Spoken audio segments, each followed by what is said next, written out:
Reintegration into everyday life in many communities is hard for sex workers as they grapple with the stigma associated with the oldest trade in the world.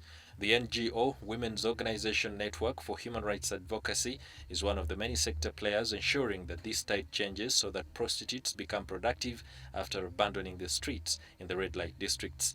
Last week, they converged at the organization's secretariat along Salama Road in Wachiso to commemorate the death of former peers who succumbed to HIV/AIDS.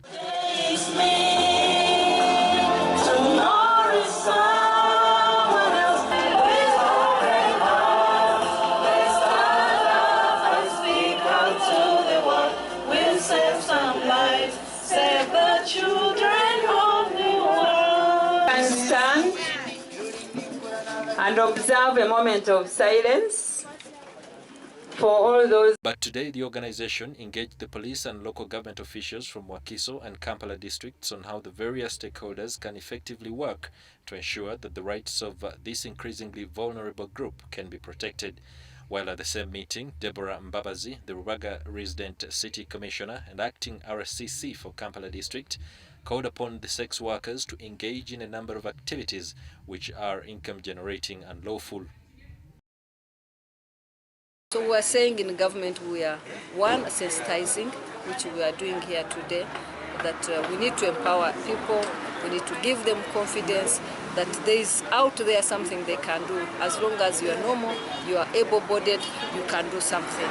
And government has put in place programs like community development or community development programs. There is a program called Community Demand Driven that you form yourself in groups and show that you can be able to, surely you can use your hands to do something. RCC Babazi said sex ought to be between lovers on mutual consent, but not for money, as the sex workers do. She said it's poverty and other family-related bad history and problems driving sex workers into this unlawful act. The sex workers go there because of some social problems like poverty, those who lost their parents when they were young and found themselves on streets, those who lost their parents because of the wars Uganda has gone through.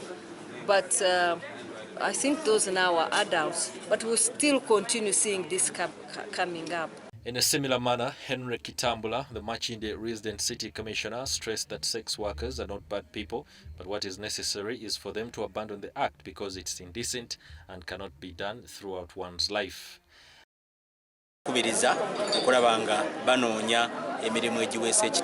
Jackson Bogere, the community liaison officer for Katwe Police Division, rolled out a police plan to recruit the sex workers into crime prevention initiatives and open up a circle to enable them save.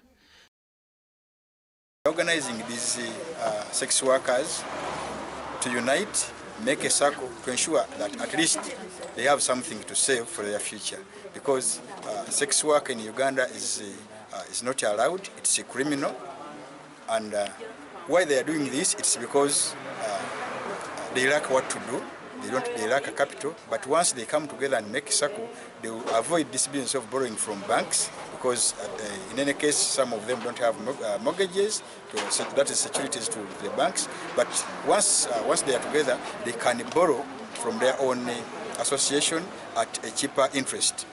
Was welcomed by Diana Natikunda, the communications officer and coordinator of WONETHA. Chance has come to be trained as crime preventers. I think we shall get more skills on how to handle criminal clients, and it has brought a link in between the government and the sex workers. The Human Rights Dialogue meeting is intended to ensure that the rights of this group is not violated and draw them to productive activities rather than sticking to the same job.